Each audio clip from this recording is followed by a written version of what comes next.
ಕರ್ನಾಟಕದ ಉಪಮುಖ್ಯಮಂತ್ರಿ ಡಿಕೆ ಶಿವಕುಮಾರ್ ಅವರು ನಿರ್ಗಮನ ಸಮೀಕ್ಷೆಗಳ ಬಗ್ಗೆ ತಾವು ನಂಬಿಕೆ ಇಡೋದಿಲ್ಲ ಅಂತ ಸ್ಪಷ್ಟವಾಗಿ ಹೇಳಿದ್ದಾರೆ. ಸುದ್ದಿ ಸಂಸ್ಥೆಯೊಂದಿಗೆ ಮಾತನಾಡಿದಂತಹ ಅವರು, ನಮಗೆ ಯಾವುದೇ ಎಕ್ಸಿಟ್ ಪೋಲ್ಗಳಲ್ಲಿ ನಂಬಿಕೆ ಇಲ್ಲ. ಅದು ನಮ್ಮ ಪರವಾಗಿರ್ಲಿ ಅಥವಾ ವಿರೋಧವಾಗಿರ್ಲಿ, ನಾನು ಅದನ್ನ ಪರಿಗಣಿಸೋದಿಲ್ಲ.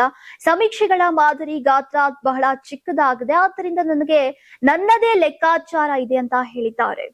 ಏನೋ ಪ್ರಸ್ತುತ ಅಸ್ಸಾಂ ಪ್ರವಾಸದಲ್ಲಿರುವಂತಹ ಡಿಸಿಎಂ ಡಿಕೆ ಶಿವಕುಮಾರ್ ಅವರು ನಮ್ಮ ಶಾಸಕರನ್ನ ರಕ್ಷಿಸುವುದು, ಅವರಿಗೆ ಮಾರ್ಗದರ್ಶನ ನೀಡೋದು ಮತ್ತು ಅವರನ್ನ ಬಲಪಡಿಸುವುದು ನನ್ನ ಜವಾಬ್ದಾರಿ. ಪಕ್ಷಕ್ಕೆ ಸಹಾಯವಾಗುವಂತೆ ಎಲ್ಲಾ ಕ್ರಮಗಳನ್ನ ಕೈಗೊಳ್ಳುತ್ತೇನೆ ಅಂತ ತಿಳಿಸಿದ್ದಾರೆ.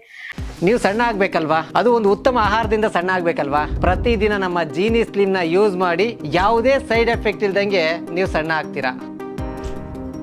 ಇನ್ನು ತಮಿಳುನಾಡು ಫಲಿತಾಂಶಗಳ ಬಗ್ಗೆ ಪ್ರತಿಕ್ರಿಯಿಸಿದಂತಹ ಅವರು, ದೇಶಾದ್ಯಂತ ಇಂಡಿಯಾ ಮೈತ್ರಿಕೂಟ ಮುಂದುವರಿಯಲಿದೆ ಅಂತ ವಿಶ್ವಾಸವನ್ನ ವ್ಯಕ್ತಪಡಿಸಿದ್ದಾರೆ. ಇನ್ನು ಪಶ್ಚಿಮ ಬಂಗಾಳದಲ್ಲೂ ಕೂಡ ಮೈತ್ರಿಕೂಟ ಸರ್ಕಾರ ರಚನೆಯಾಗ್ತದೆಯೇ ಎಂಬ ಪ್ರಶ್ನೆಗೆ ಈ ದೇಶದ ಪ್ರತಿಯೊಂದು ರಾಜ್ಯದಲ್ಲೂ ಕೂಡ ಏನು ಅಂತ ಹೇಳಿ ಈಗ ಉತ್ತರಿಸಿದ್ರು. ಇನ್ನು ಅಸ್ಸಾಂ ಕುರಿತು ಮಾತನಾಡಿದಂತಹ ಅವರು, ನಮ್ಮ ಪಕ್ಷದ ಕಾರ್ಯಕರ್ತರು ಬಹಳ ವಿಶ್ವಾಸದಲ್ಲಿದ್ದಾರೆ. ನಾನು ನನ್ನ ನಾಯಕರನ್ನ ಮತ್ತು ಅಸ್ಸಾಂನ ಮತದಾರರನ್ನ ನಂಬ್ತೇನೆ. ಅವರಿಗೆ ಬದಲಾವಣೆ ಬೇಕು, ಅದು ಖಂಡಿತವಾಗಿಯೂ ಕೂಡ ಆಗಲಿದೆ ಅಂತ ಹೇಳಿದ್ದಾರೆ.